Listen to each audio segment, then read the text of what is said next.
This is Ag Matters PM from the Iowa Agribusiness Radio Network, brought to you by the Iowa Soybean Association. Your daily recap of the information that affects Iowa's farmers, producers, and consumers, right here in the heart of the heartland. With reports from our award-winning broadcast team of Dustin Hoffman, Riley Smith, and Mark Magnuson. Now, from the IARN studios in Des Moines, here's Riley Smith. Good day and welcome to Ag Matters PM from the Iowa Agribusiness Radio Network. I'm Riley Smith. Today is Thursday, May 23rd of 2024. We're so glad you can join us for today's show. In today's episode, I run down the latest Iowa Ag News headlines. Specifically today, we're talking about the disaster relief effort for the Greenfield tornado and for tornadoes that happened across Iowa earlier this week. Personally, we had that tornado go north of Ankeny.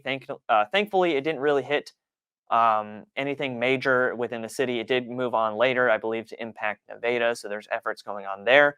But just a lot of disaster that's been going on recently, and we want to make sure to highlight that so that they can get the relief that they need from it. But first, before we dive into that, let's take a look at the closing markets. It's time now for the Ag Matters PM Closing Market Summary, your source for market analysis and settlement prices from the day's trade in Chicago, courtesy of the folks at agmarket.net. At the end of another trading day in the ag marketplace, we're here with Kenan Layden of agmarket.net. Kenan, thanks for joining us for the first time here on Ag Matters PM. What have we seen going on in the grain markets today? Yeah, it was a interesting day here before Memorial Day, and I'm sure tomorrow will be too. Corn and soybeans were up well overnight, and corn held some of its strength into the day, selling off a little at the end. Some of that may be due to the wet forecast that's coming in through the Midwest here, and some corn's not planted. Insurance dates are coming up, so there could be some risk weather premium coming into the market there. Soybeans struggled when they hit some of their higher price targets there, where they were pushing 2 weeks ago. They pushed some higher prices here for the month and weren't able to hold those prices and sold off. As far as wheat was strong to end the day, opened up a little lower. It was lower at some points throughout the day, but kind of came back. And the story there, which all your listeners probably know, is that Russian weather premium and what Russia's going to do with exports going forward. And then today, of course, we saw the export sales as well. Tell us a little bit about what we saw from that report. I know that corn was looking good, soybeans not so much, and it's looking like a tale of kind of two different stories there. Yeah, there was talks earlier this week, and there was that soybean shipments that were confirmed maybe to China that were reported of 65,000 non-flash sale reporting numbers, and kind of got the market hopeful. But then the export numbers did come out, and soybeans are looking down fundamentally. You look at the world balance sheet for soybeans, and there is a lot of soybeans. Fundamentally, if we look out and project into the end of the year, which could be a bearish story for them, where that corn balance sheet worldwide is tighter. So could be looking for more exports here moving forward into that, corn complex. All right, and then on the other side of the ag marketplace with the livestock complex, starting off first, what do we see in the cattle and hogs? Yeah, so cattle was one of those days. The story came out last night that there was a second human infected in the United States with the avian flu. Cattle love to trade that headline news sometimes, and so it was nice today to see it open and then show some strength. But it gave that back here later in the day and closed lower on the day. So the competing stories there in cattle are fundamentally, it's strong. Cattle on feed reports coming out Friday. It's looking to be a fairly bullish report with placements lower compared to a year ago, where placements were lower last year too. So, the stocks are tight in cattle, and that's a positive story. Cash has been strong, also a positive story. But then you get this headline news that can actually push the market down here before the report. So that was, concerning to see, especially at these high prices. As far as hogs were down again today. It's kind of like trying to catch a falling knife, trying to figure out where they're going to stop here on the chart. So some of these front months, listen to people talk technically, they thought maybe they'd catch here at the 200-day average in some of these closer front months, and they did a decent job holding there, but not quite the bounce we'd like to see. So kind of see what happens into next week and see if that cash price can come up a little to meet that front month. Kenan, lots of great information today. Thanks again for the analysis. For those of our listeners and viewers who would like to get in touch with the folks at agmarket.net, how can they do that? Yeah, you can look us up on the internet at agmarket.net and search to find a broker in your area. Kenan, thanks again for the analysis today, and we look forward to chatting again soon. All right, thanks, Riley. That again was Kenan Layden of agmarket.net. We'll take a look at how the numbers close, courtesy of the Market tab at iowaagnet.com. July corn up 2 3/4 at $4.64 even. July soybeans down 7 even at $12.39 1/4. July soybean meal down 150 at $3.7670. Soybean oil down 69 cents at $45.19. Chicago wheat up 5 even at $6.98 even. Kansas City hard red wheat up 11 1/4 at $7.10 3/4. Minneapolis spring wheat up 7 1/2 at $7.44 even. July oats up 3 1/4 at $3.69 1/2. On the Merc, June live cattle down 65 cents at $183.52. August feeders down 145 at $261.45. June lean hogs down 87 cents at $94.52.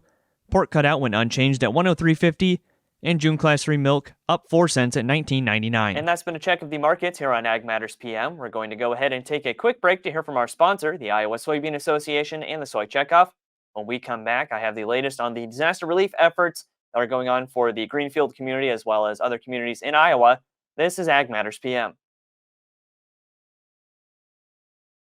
Iowa Soybean Association is driven to deliver for Iowa's 40,000 soybean farmers. We're proud to provide objective agronomic research, a helping hand with soil and water stewardship, and timely industry news powered by the Soybean Checkoff. Learn more at iasoybeans.com.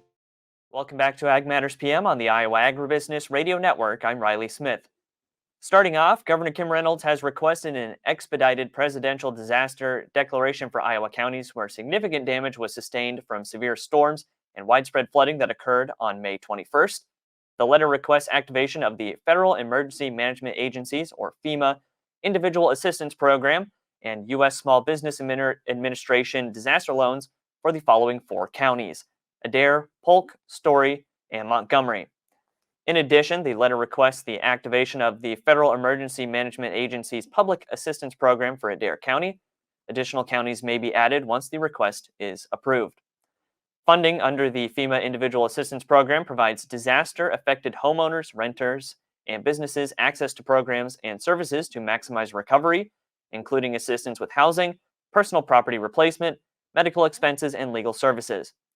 The U.S. Small Business Administration Disaster Loan Program provides homeowners, renters, businesses, and most nonprofit organizations in the affected counties whose property was damaged or destroyed by this disaster the ability to apply for low-interest disaster loans from the SBA.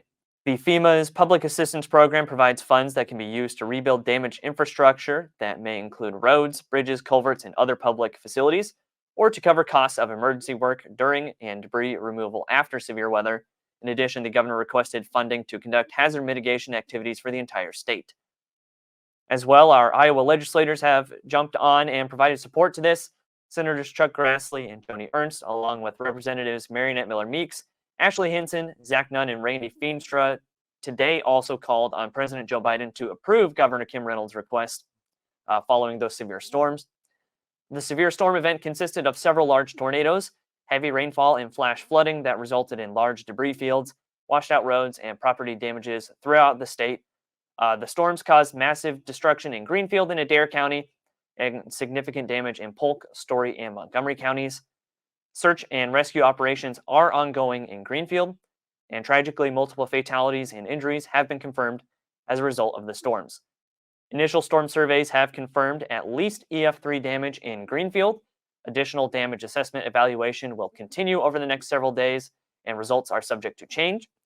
Additional tornado paths and ratings will be added as data continues to be collected. And as a reminder, the National Weather Service has 3 teams currently on the road to survey the areas that were impacted by these tornadoes. If you encounter a team or any first responders or recovery and cleanup efforts, please give them space and let the teams work. Please note, damage assessments and tornado ratings and paths take time. So even that EF3 rating can be changed. It could be higher or lower. Teams will provide initial in-the-field assessments, and in some cases, additional feedback is sought by damage and structural experts. Then additional information is gathered and digested, so that's photos, videos, and satellite data, to help ensure accurate and reliable results. If you want to help out in the disaster relief effort, please note that volunteers are asked to stay out of Greenfield until at least after today. When you are able to volunteer, visit with the Adair County Sheriff's Office to get credentialed for access. They have that information on their social media. Manpower and machinery are needed. Again, get in contact with the Sheriff's Office or visit their Facebook page for more information on that. FNB Bank and Union State Bank are two local banks in Greenfield that are accepting money donations. You can also visit greenfieldiafoundation.org to make donations. Again, that's greenfieldiafoundation.org. The Red Cross is also accepting donations at redcross.org/IA.